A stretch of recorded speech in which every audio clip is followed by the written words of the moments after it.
battez-vous. Ne vous sentez pas diminué parce que vous êtes femme. Ayez des opinions à défendre. Parce que être femme n'est pas un handicap.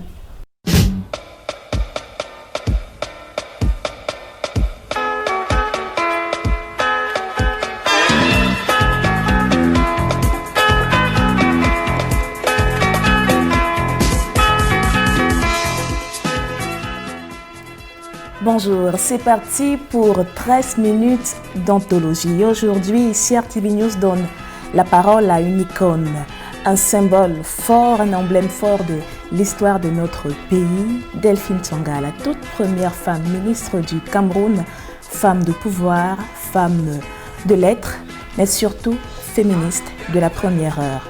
Bonjour Delphine Tsonga. Bonjour ma fille. Alors aujourd'hui, vous n'avez jamais fait mystère de votre âge. Ce mois-ci, vous avez exactement 82 ans et 3 mois. Comment vous le portez cet âge-là? Je le porte bien. Pas trop de bobo, ça va?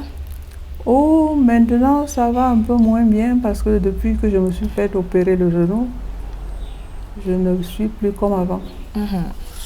J'ai abîmé mon genou au sport. J'étais la première femme. La première fille a sauté 1,50 m. Alors, comme j'étais très sportive, je ne m'étais pas rendu compte que je m'étais fait mal au genou. Ça a duré des années, et il y a 2 ans, on a été opéré mon genou. Et c'est depuis que je suis un peu mal à l'aise. Ce passé de sportif montre bien la performeuse que vous êtes. Vous avez été la première ministre, la première femme ministre au Cameroun, d'abord vice-ministre de la Santé. Pas au Cameroun, en Afrique. En Afrique. En Afrique. Première femme ministre dans toute l'Afrique. Donc d'abord vice-ministre de la Santé, et puis 3 ans plus tard, ministre des Affaires sociales. À votre avis, qu'est-ce qui a favorisé ou alors contribué à cette belle ascension? C'est-à-dire que j'ai d'abord été députée et j'ai eu 2 mandats à l'Assemblée, mais je n'ai pas exercé le 2e mandat. Pendant que nous attendions la rentrée de l'Assemblée, on me convoque au palais et le président me met dans le gouvernement. Je suis tellement stupéfaite que je passe tout mon temps à lui demander « Moi, monsieur le président, moi, monsieur le président ». Il me dit « Sortez de mon bureau ». Parce que je n'en revenais pas. Ce n'était pas une affaire prévue. C'était surtout une affaire inédite. Inédite. 14 ans en tant que ministre, quel souvenir vous gardez de cette époque? Il y avait beaucoup à faire. Il y avait beaucoup à faire et je pense que nous avons travaillé pour que les femmes puissent elles aussi prétendre avoir des postes. On parle d'une époque où les femmes étaient tenues à l'écart au Cameroun de la gestion des affaires de la cité. C'était difficile? C'était très difficile pour la femme. Vous n'aviez pas droit à un compte bancaire. Vous n'aviez pas droit de vous déplacer sans l'avis et l'autorisation de votre mari. Ce qui fait que celle qui était mariée ne pouvait rien faire sans que le mari donne son accord. Alors c'était compliqué, on était comme des personnes sans liberté. On dépendait absolument du mari pour tout. Et c'est le mari qui devait donner l'autorisation pour que l'on vous recrute. Alors vous comprenez que ce n'était pas facile pour les femmes. Pendant les 14 ans en tant que ministre, quelle image vous aviez à l'époque, vous en tant que la première femme à accéder à un tel poste? Comment vous regardez? Vous savez, ma fille, ce n'est pas facile. Je crois que j'ai bénéficié du fait que j'étais très sportive et j'avais une grande taille. Ce qui fait que je crois qu'avec ma taille, on voyait que on ne pouvait pas m'agresser. Vous intimider. M'intimider. Et surtout, c'est le sport qui m'a donné ce courage de me présenter. Et puis, je sortais aussi de l'Assemblée quand même, où j'avais déjà fait 5 ans. Nous étions 100 à l'Assemblée et j'étais la seule femme. Alors, ce qui m'a habituée à vivre avec les hommes, il fait qu'une fois nommée ministre, je ne me suis pas sentie mal. Et les autres femmes, elles vous regardaient comment? Elles étaient admiratives et nous étions en symbiose parce que j'étais en même temps leur présidente, la présidente nationale des femmes. Je peux vous dire que c'est moi qui ai fait conçu l'OFUNC, moi qui ai fait les statuts de l'OFUNC au congrès de Garoua. Oui, comme le montre cette photo. Au congrès de Garoua, je suis en train de faire mon discours comme présidente de l'OFUNC. L'OFUNC qui est devenu après OFR-RDPC. Cette grande carrière au sommet de l'État ne vous a pas empêché d'être mère de 8 enfants, pas moins de 8 enfants. Oui. Comment on gère ça? Moi, j'ai fait moins que ma mère en a fait 16. Votre mère n'était pas ministre? Non, elle n'était pas ministre. Mais dans la famille, on a l'habitude de grandes familles. Ça ne me posait pas un problème particulier parce que quand j'étais députée déjà, j'avais déjà des enfants. J'avais déjà 7. Quand je suis devenue ministre, je me suis dit, on n'a jamais vu une femme ministre enceinte, je vais essayer. Et j'ai fait mon 8e. Le vécu des femmes vous a inspiré 3 romans.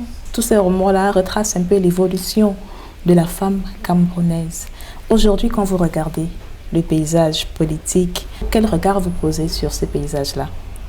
Je pense que les femmes ont compris que le fait d'être femme ne veut pas dire que vous ne pouvez pas avoir des ambitions. Il faut se dire, je veux devenir quelque chose ou bien je veux faire quelque chose et le faire. On n'est pas moins bête, on n'est pas plus bête que les garçons. On ne réfléchit pas moins que les garçons. Mais ce qu'il y a, c'est que dans l'entourage, on vous accorde moins d'importance que le garçon. C'est ça qui fait que la femme, parfois, se sent diminuée. Mais depuis qu'il y a eu toutes ces promotions de femmes, vous savez, la première fois qu'on m'a présenté une fournée de femmes sous-préfet, ma fille, j'ai pleuré. Je n'ai pas pleuré parce que ça me faisait mal, j'ai pleuré de joie. Personne ne comprenait pourquoi je pleurais. Parce que je me disais, je ne pouvais pas imaginer que je verrais une femme sous-préfet. Maintenant qu'elles sont des préfets, je ne peux être que contente. Et je me rends compte que les femmes ont pris conscience que tout le monde a les mêmes capacités intellectuelles. Ce qui nous gêne, c'est que souvent, c'est la société qui nous donne des complexes. Et on se croit inférieur. On n'est pas inférieur. Le cerveau, dans le cerveau, est-ce qu'on connaît le cerveau de l'homme et le cerveau de la femme? Non. Si on prend 2 cerveaux, on les pose devant vous, vous ne pouvez pas dire. Ils sont identiques. C'est la volonté qui compte. Les hommes ne sont pas plus intelligents que nous. Alors, pas plus intelligents que nous, que vous, et vous l'avez prouvé. En 84, vous sortez du gouvernement, et puis on a l'impression que tout s'arrête. D'ailleurs, votre CV que vous m'avez donné tout à l'heure s'arrête là, en 85, par là. Qu'est-ce qui s'est passé? Ma fille, ce qui s'est passé, c'est que j'ai eu des problèmes liés au fait que lorsque vous faites la politique et qu'il y a un changement, vous devez vous attendre à ce que certaines choses changent dans votre vie. Parce que les nouveaux venus veulent prendre la place. Et ils estiment que vous avez mis longtemps. Et ils ne veulent pas vous laisser passer. C'est tout. Les hommes aussi qui étaient de ma génération, ils ont eu les mêmes problèmes. Nous avons eu les mêmes problèmes.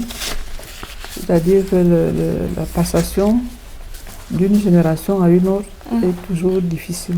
Et comment vous l'avez vécu? Je ne me suis pas ennuyée parce que j'ai essayé de m'occuper énormément.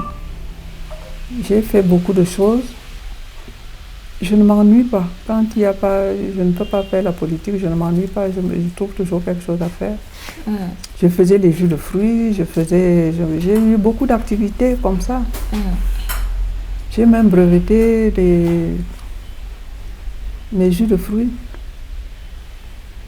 Ce qui fait que je ne me suis pas du tout ennuyée. J'ai changé d'activité, c'est tout. Oui. Et moi, j'ai cette capacité-là de changer absolument de cap et de faire autre chose. Je suis passionnée par beaucoup de choses. Oui. Ce n'était pas des années perdues alors? Non, pas du non, tout. non, non, je n'ai pas perdu, c'est pas du temps perdu. Du temps perdu. D'autant plus que j'avais des gens qui pensaient qu'ils allaient se venger. Je trouvais que j'avais mis trop de temps, que j'avais gêné beaucoup de gens. Je pensais qu'ils allaient se venger et me barrer la route. Je me suis arrangée pour ne pas être sur leur voie. Depuis 2011, vous êtes membre du Conseil électoral d'Elections Cameroun, un organe clé dans la conduite du processus démocratique dans notre pays. Pour vous qui avez été député de l'Assemblée nationale à l'ère du parti unique, ça doit vous faire tout drôle quand même d'être au cœur de ce processus-là.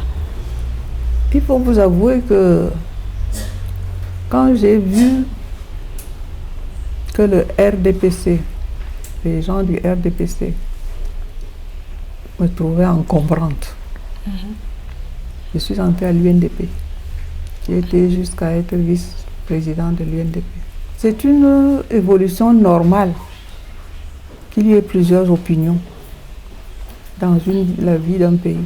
C'est un peu compliqué parce qu'il y a un esprit qu'on n'a pas encore, c'est-à-dire pouvoir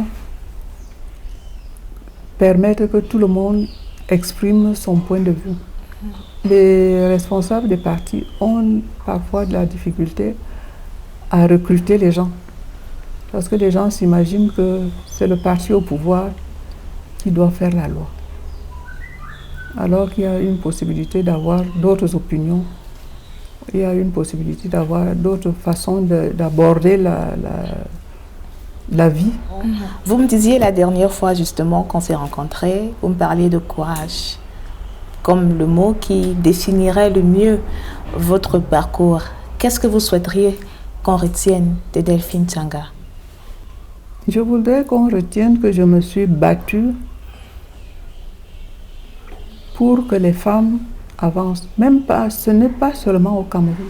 J'ai géré les femmes au niveau du Cameroun, au niveau de l'Afrique centrale, au niveau de l'Afrique, au niveau des Nations Unies. J'ai géré 54 États de programmes de femmes.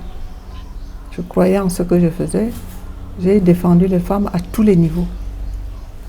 Alors je voudrais que les Camerounaises apprennent à se battre, qu'elles n'attendent pas que tout leur soit donné.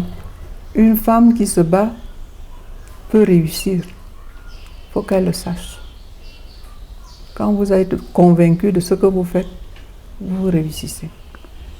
Merci Delphine Tsanga pour ce message de persévérance, de bravoure et de courage. C'était 13 minutes avec Delphine Tsanga. Merci de rester connecté sur CRTV News.